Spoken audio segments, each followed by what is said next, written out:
16 Days of Activism Against Gender-Based Violence, brought to you by Amani Counseling Center and Training Institute. Amani Counseling Center and Training Institute ACCTI offers counseling, customized wellness programs, training and supervision of counselors and other caregivers. ACCTI advocates for psychosocial support as essential. Visit our website and social media handles for registration of our next intakes and employee wellness programs. For more details, call us on 0722 626590 or visit www.amanicenter.org. Good evening and happy 59th Jamhuri Day to you from wherever it is you're watching, and thank you for watching KTN News. My name is Dennis Asato and welcome to this coverage that focuses on the just concluded 16 Days of Activism, with this year's theme being ending violence against women and girls. We'll be having that conversation a bit later, but now let's talk about the youth, FGM and outdated traditions, where more than 200 young people from Kenya and Uganda have announced that they are on the forefront in the fight against FGM, early marriage and early pregnancy. Both male and females between 12 years and above from different schools were trained on several issues. Among the issues to be addressed include ending FGM, HIV infection, early marriage, children's rights, responsibility, and the rights of the girl child.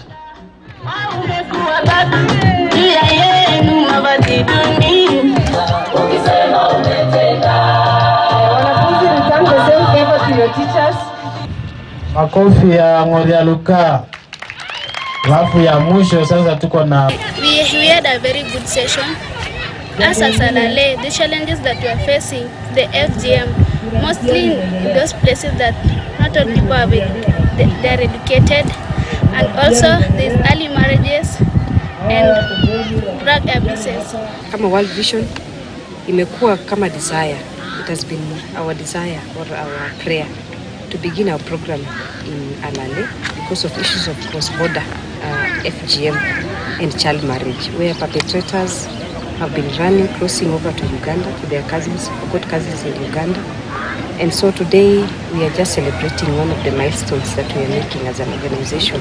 For a long time, issues of FGM has revolved around women and girls. But then we realized that we were doing so little in terms of the impact that we were making. So we decided we are also going to involve boys in this process, so that they can understand really what the issue of FGM is. Something that I've realized in this community is that boys do not know exactly what girls go through. Now, the world just concluded observing the 16 Days of Activism. On KTN News, we continue with this coverage because there is still more to be done. Under the theme End Violence Against Women and Girls, GBV cases continue to be recorded across the country and beyond. In the face of the increase in cases, we note that parents are stakeholders in this continuous fight. That's to find solutions to these issues, there must be an ongoing conversation. In studio with me is Damaris Kamau, Training and Clinical Services Manager and a Counseling Psychologist, Amani Counseling Center and Training Institute. Welcome to the show, Damaris. And as we talk about cases to do with GBV, we realize that parents are a big stakeholders when it comes to this conversation. Just explain to us parenting and how it is tied to fighting gender-based violence. Okay, thank you, Dennis. What is parenting? You know, parenting is a process of rearing children, bringing up children. It's a process that involves spending time with children, instilling values, instilling commitment, instilling discipline. It takes time. It also calls for the parent to be retrained. I can be a parent of a 1-year-old, then I have another child. I need to be retrained. I need to learn more skills. So parenting is a process. Just because I have a connection, a biological connection with my child is not enough. I need to invest. I need to be available. I need to be present. I need also to listen to them. I need to take feedback from my children. I need to also take feedback from people who can mentor me. I need to be available. And yes, parenting comes in very handy, because we're saying when the children are parented correctly, then we're investing. That is their foundation. We're also giving them wings to fly. So if their foundation is right, then their wings for success and for future is going to be successful. Now, when we talk about parenting, the way you've described it, there has to be a certain form, there has to be a certain style. So take us through these styles when it comes to parenting, so that for some of us who want to be parents, we know that this is the best style to follow. Okay, thank you. First, we want to acknowledge and appreciate that our community is largely patriarchal, meaning it's male-dominated. The males seem to have a way, a dominance, and there are certain gender norms, gender roles, gender responsibilities. If I have a child, if there's a child who is a boy and a girl, then their gender roles, that what we expect from both the children is very different. And that's what most of us know, what we learned from our parents, what our parents also learned from others. So the difference is that now we are saying, now this is a different generation. Parenting has emerged. Parenting is slightly different. And there are some harmful traditional practices that we need to be aware of. Maybe we didn't talk about them, maybe we were not careful about. In counseling, we like to talk about 4 parenting styles. The first one, we talk about an authoritarian parent. An authoritarian parent is strict. It's his way or the highway. You know, you need to follow through. So they have no room to listen. They're not going to listen to what the children are saying, but the children need to comply 100%. So what happens to this particular child who was not listened to? The parent was the driver of their lives. So fast forward in life, then they do not know what to do. They do not know what to say, because somebody made rules, somebody gave them direction, somebody did not want them to, they did question. So they didn't come out themselves, they didn't evolve as individuals. Then the other type of parenting is what we're calling the authoritative. So it was authoritarian, then it is authoritative. Now the authoritative parent is firm, is aware and places demands on children, but also is very responsive to their needs. So there's an environment that this authoritative parent will work with, that we explain the rules. We then explain the consequences. So if you go against these rules, then there are consequences.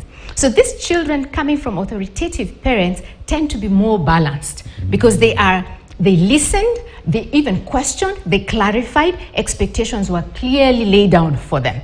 So very different from the authoritarian parent. So the authoritarian parent said, you need to follow. So they were very rigid. This authoritative parent says, please remember, I'm still the parent, there are rules. However, I can listen, we can talk about them. Then there's the other parent, number 3, we're saying the permissive parent. The permissive parent is very lenient. We like to look at parents who are very lenient, calling their children very beautiful names. And they keep on saying, referring to their children as, they are just children. Kababa, Kamama, beautiful Kadadi. These children, probably because this parent went through an authoritarian parent. So they suffered quite a bit. So they do not wish to have the children suffering the same way. So when so they keep on making statements, they are just children. They're 13 years old, they're growing into adolescence, they keep on saying and referring to them, they're children, listen to them. So this permissive parent listens to the needs of the child, but doesn't allow the child to grow. Doesn't allow the child. So fast forward, what happens to this particular child? When this child is faced with situations, when this child needs to obey, when this child needs to be under authority, they question. Because then they were not used to questioning. For them, they listen. They wanted their parents to listen. They wanted that person who is closest to them to listen to them. Then we have this other parent who is saying, totally uninvolved. Uninvolved, probably, they're not there. So the children just raise themselves. So somebody even said, these children coming from uninvolved parents, totally neglected. The children are expected to grow on their own. So the children are just left on their own, wild. In fact, somebody made an example and said, it's like in the bush, in the wild, they just grow. Imagine a child with no parental guidance, no mentoring, no supervision. In fact, in a few years' time, when they're adults, maybe when they're 23 and out of home, what type of child will this person be? What type of young adult will this person be? Because they do not know how to. Nobody took their time to guide them. Remember, we said parenting is about mentoring. It's about teaching. It's about guiding. But this child did not have any guidance at home. They grew up, can we say, just by the grace of God? Just grew. And what is the link between parenting styles and GBV? And still on that, which is the best parenting style? Okay. Remember we said parenting is a core. It is really core, because then it is a core issue here. Because if the child is not parented well, then their foundation is shaky. Their success much later is also questionable. You know, today we were celebrating 59 years of independence. So you can imagine this child who is now a child, in 23 years' time, they are out of home, then they only know what they learned from home. So you've asked, you know, so what parenting style? You know, how does parenting affect even in issues of GBV? Remember, we're saying the authoritarian parent is very firm, too rigid. So when this person gets into intimate relationships, the expectation is that as they speak, the other person should follow. They should be in tow. They should, you know, they need to be listened to. If they get into a relationship maybe with a partner who had parents who were totally unavailable, then this person has a form of learned helplessness. They do not know. You know, remember, this is both of these children, now adults, are all having wounds. So they are traumatized. So even as adults, they hurt each other emotionally. They continue to hurt each other psychologically in the way they relate with each other. And then remember, we always say, you know, violence begets violence. I was parented probably knowing that these are the roles of women. These are the roles of girls.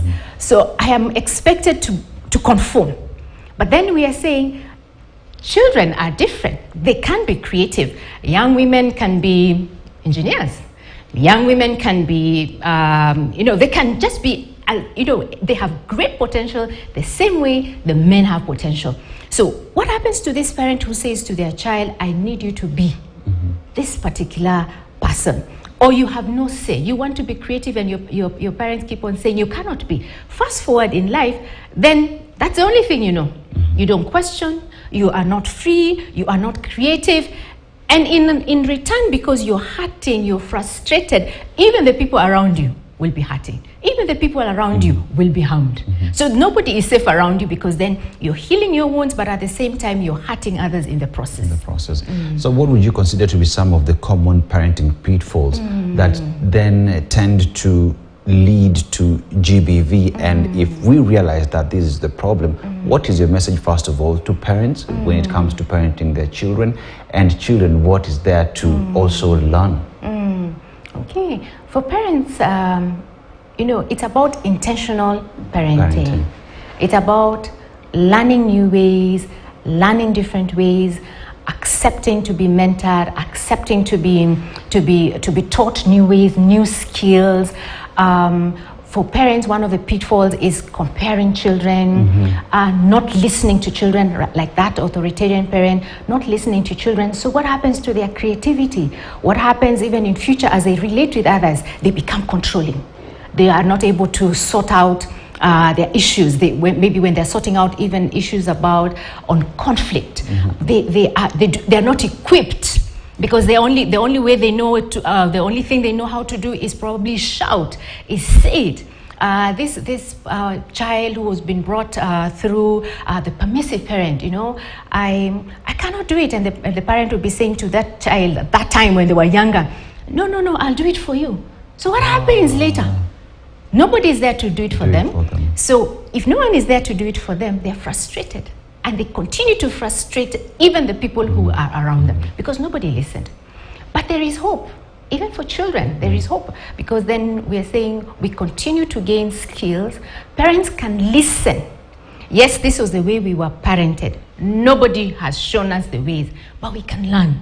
We can be empowered. We can go back to school. We can take classes, and it doesn't mean that we take up a program and say this is enough. Parenting is evolving. parenting is moving on. We are saying there are harmful practices because of a patriarchal upbringing, the socialization, what we learned in our society, what we normalize as being, it is okay, but it is not okay. Once we realize that these things are not okay, then can we do something about it? What about those children? What about parents who are hurting? You know, is there hope for them? Yes, there is hope. There is hope. There is hope for retraining. There is hope for somebody to listen to them. There is hope for them to learn and learn those bad practices and relearn new practices about themselves. And finally, I will just take you through the cultural and societal expectations, because we come from an African society where some cultures don't believe that men should be in the kitchen. Yet, around the world, we have some of the best chefs out there who happen to be men. So how do we then deal with the societal expectations and tell people that it is okay for you to do that which you were taught that you should not do? And for women, you can embrace these technical fields that you are told are only meant for men, because then I tend to think rather that creates conflict, because a man would tell you, why are you doing that? That's meant for men. Why are you going to the kitchen? You're not a woman. How do we solve that from an aspect of societal values that we instill to our children growing up? Okay. Yes, we accept that our society is largely patriarchal, but some of what you've mentioned are harmful, you know, because we bring up children, and these are gender roles, these are gender responsibilities, obligations, but children can be allowed to be creative. There are potentials within children. So can we listen more to these children? Can we allow them to question? Can we explain rules? You know, can we be available for them? You know, can you and I be parents who are also willing to listen, even to feedback? Yes, some of our cultural practices are outdated, you know, but when they are outdated, what are we saying to the community? You know, can we join hands together and look at what is outdated and what can be said to replace what has been outdated? What are some useful practices, for example? You know, we notice that sometimes when you want to do away with some harmful ways of thinking, then you have to involve the community. So it's not just women, it's not just the counselor, it's not just the men, but everybody in society. So are we able to come together and collectively say, we want to do things differently. We want to look at girls at an equal platform with the men. We want to look at girls and women and even boys to a certain extent, that these are people who have potential. They can, you know, like the example you have given, they can just be what they want to be, so long as we are giving them the guidance, we're giving them the protection, we are protecting them, we are mentoring them over a period of time. And finally, Dr. as we talk about this, what would be your message to parents out there in a minute? Okay. Parenting is new. Every day. It's updated. It keeps on emerging. You know, the way you parent a firstborn is different from the way you parent a secondborn. So just be willing to accept that I can learn different skills. I can relearn, I can enhance my skills, I can take feedback, and I can implement feedback. I can allow myself to be vulnerable also as a parent, so that I can learn for the sake of the children, and also for the sake of the foundation of these children who will be future adults. Well put. In studio with me is Damaris Kamau, Training and Clinical Services Manager and a Counseling Psychologist, Amani Counseling Center and Training Institute, saying that we need to take responsibility as parents to raise individuals who know the good, the bad, but those individuals who have the room to be who they want to be. I remember Lupita once said that everyone who has a dream has a lot. Valid. Their dreams are valid, Their yeah? dreams are valid. Yes, everyone's dream is valid. My name is Danny Saseto. Many thanks for watching, and we continue with this coverage in 16 Days of Activism, making sure that we end gender-based violence against women and girls. Enjoy the rest of the viewing. Jesse Rogers will be here in a few. Good evening.